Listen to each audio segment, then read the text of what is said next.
வணக்கம். சித்தகேர் உணவே மருந்து மருந்தே உணவு. கொஞ்ச நாள் முன்னாடி வரைக்கும் நம்ம அலுமினிய பாத்திரத்தையும் ஸ்டெயின்லெஸ் ஸ்டீல் பாத்திரத்திலையும் தான் சமைச்சிட்டு இருந்தோம்.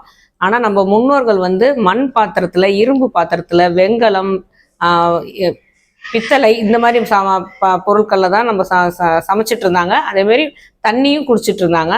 இதெல்லாம் என்னென்ன பலன் தந்துட்டு இருந்துச்சு, இப்ப நம்ம யூஸ் பண்ண ஆரம்பிச்சா என்னென்ன பலன் கிடைக்கும் நமக்கு அப்படிங்கிறத பார்க்கலாம். முக்கியமா தாளிப்பு கரண்டியும் சரி, எண்ணெய் சட்டியும் சரி, இது ரெண்டுமே கண்டிப்பா இரும்பு பாத்திரத்தில் தான் நம்ம முன்னோர்கள் செஞ்சுட்டு இருந்தாங்க. இப்ப நிறைய பேர் வாங்கி வச்சுட்டு இருக்காங்க. ஏன் அப்படின்னா ஹீமோகுளோபின் கரெக்டா மெயின்டைன் ஆகும். அதுவும் முக்கியமா பீரியட்ஸ் வர பெண்களுக்கு நிறைய ரத்தப்போக்கு இருந்துச்சு அப்படின்னா அவங்களுக்கு அனிமியா வர நிறைய வாய்ப்பு இருக்கு. இந்த அனிமியாவை சரி பண்றதுக்கு இரும்பு தாளிப்பு கரண்டியோ இல்லை இரும்பு சாமான்ல நமக்கு எண்ணெய் சட்டியில ஃப்ரை பேன்ல நம்ம சமைக்க ஆரம்பிச்சோம் அப்படின்னா அதனால நமக்கு கொஞ்சம் கொஞ்சமா அந்த மினரல்ஸ் உடம்புல சேர்ந்து நமக்கு ரத்த சோகை வராம இருக்கும். இருந்தாலும் குணமாயிடும். ஹீமோகுளோபின் நல்லாவே ரேஸ் ஆகும். வெள்ளி பாத்திரத்துல தண்ணி வச்சு குடிச்சோம் அப்படின்னா நமக்கு திரி தோஷங்கள், அதாவது வாத பித்த கபம் எது குறைஞ்சாலும் அதை சமன்படுத்தி கொடுக்கும். அதுல நம்ம அதுவும் தீர்த்தம் இப்ப கோயிலெல்லாம் வெள்ளி பாத்திரத்துல கொடுக்கும் போது நல்ல கண் பார்வை நல்லாவே பலப்படும். அதனாலதான் இப்ப எல்லாருமே வெள்ளி பாத்திரத்துல தீர்த்தம் கொடுக்க ஆரம்பிச்சிருக்காங்க கோயில்ல. அடுத்தது வெண்கல பாத்திரம். வெண்கல பாத்திரத்துல பொங்கல் வைப்பாங்க, அடுத்தது ஸ்வீட் செய்வாங்க நம்ம முன்னோர்கள். இப்ப நம்ம அதுல செஞ்சுட்டு வந்தோம் அப்படின்னா நல்ல சுவை அதிகமா இருக்கும். அதே மாதிரி மூளை சுறுசுறுப்படைகிறதுக்காக நர்வ்ஸ் எல்லாம் நல்லா ஸ்டிமுலேட் பண்ணி கொடுக்கறதுக்கு வெண்கல பாத்திரத்துல இனிப்பு முக்கியமா சமைச்சு சாப்பிட்டா நமக்கு ரொம்ப நல்லது. பித்தளை பாத்திரத்துல சமைச்சோம் அப்படின்னா கொஞ்சம் நமக்கு உடல்ல உஷ்ணத்தை கொடுக்கும்.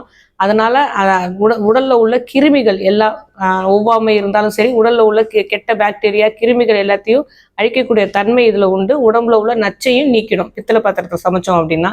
சீனர்கள் அதிகமா யூஸ் பண்ற பீங்கா பாத்திரம். இப்ப நம்ம பீங்கா பாத்திரத்துல முக்கியமா நான்வெஜ் சமைச்சோம் அப்படின்னா பீங்கா பாத்திரம், மரக்கரண்டி யூஸ் பண்ணி ரெண்டுமே சமைச்சோம் அப்படின்னா நல்லா ஜீரணமாகும். பொருட்கள் சீக்கிரம் நான்வெஜ் சாப்பிட்றவங்களுக்கு சரியா ஜீரணம் ஆகலை அப்படின்னா அவங்க கண்டிப்பா பீங்கா பாத்திரத்துலயும் சரி, மரக்கரண்டி யூஸ் பண்ணிட்டு பீங்கா பாத்திரத்துல சமைச்சாங்க அப்படின்னா கண்டிப்பா அந்த நான்வெஜ்ஜோட கேலரிஸ் நம்ம உடம்புல சேர்ந்து ஃபுல் அண்ட் ஃபுல் சீக்கிரமா ஜீரணமாக்கக்கூடிய தன்மை அதுக்கு உண்டு. சொம்புல தண்ணி வச்சு குடிப்பாங்க இல்லையா, சொம்புங்கிற வார்த்தையே செம்பு அப்படிங்கிற மினரல்ஸ், அதாவது அந்த அந்த பொருள்லேருந்து தான் செஞ்சதுதாங்க சொம்பு அப்படின்னு வந்துச்சு. முக்கியமா இப்ப நிறைய பேர் செம்புல தண்ணி வச்சு குடிக்கிறோம்.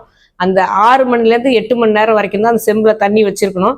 அதுவும் சூடான தண்ணி அதுக்கு ஆறுன பிறகு அதுல ஊத்தி ஒரு 8 மணி நேரம் வரைக்கும் வச்சிருந்து அதுல நம்ம குடிச்சோம் அப்படின்னா நல்ல சுவையும் இருக்கும், உடலுக்கு சுறுசுறுப்பா இருக்கும், ஜீரண சக்தி அதிகமாகும், உடம்புல பளபளப்பு அதிகமாகும்.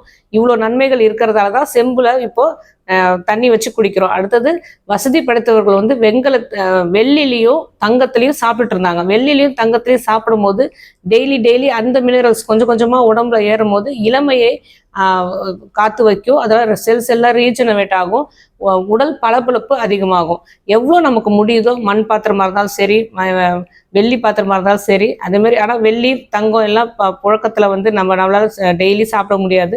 ஆனா வெண்கல பாத்திரத்துல ஸ்வீட் செய்யறதா இருந்தாலும் சரி, இரும்பு பாத்திரத்துல ஆயில் ஃபுட்ஸ் ஃப்ரை பண்றது, தாளிக்கிறது, இது மாதிரி சின்ன சின்ன விஷயங்கள் கவனமா நம்ம பாத்திரங்கள் எல்லாம் மாத்திட்டு செஞ்சாலே நம்ம உணவோட சுவை கூடுறதோட உணவோட முழு சக்தியும் என்னென்ன தேவையோ நமக்கு தேவையான மினரல்ஸ் எல்லாமே நம்ம உடம்புக்கு கிடைக்கும்.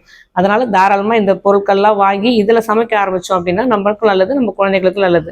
ஆரோக்கியமாய் வாழ்வோம். எதை பத்தி பேசணும்னாலும் சரி, எந்த சந்தேகமா இருந்தாலும் சரி, தாராளமா கமெண்ட் பண்ணலாம். உங்களுக்கு எந்த பிரச்சனையா இருந்தாலும் சரி, நோய் இருந்தாலும் சரி, சித்தா கேர் அணுகுனீங்கன்னா உங்களுக்கு நல்ல தீர்வு கிடைக்கும்.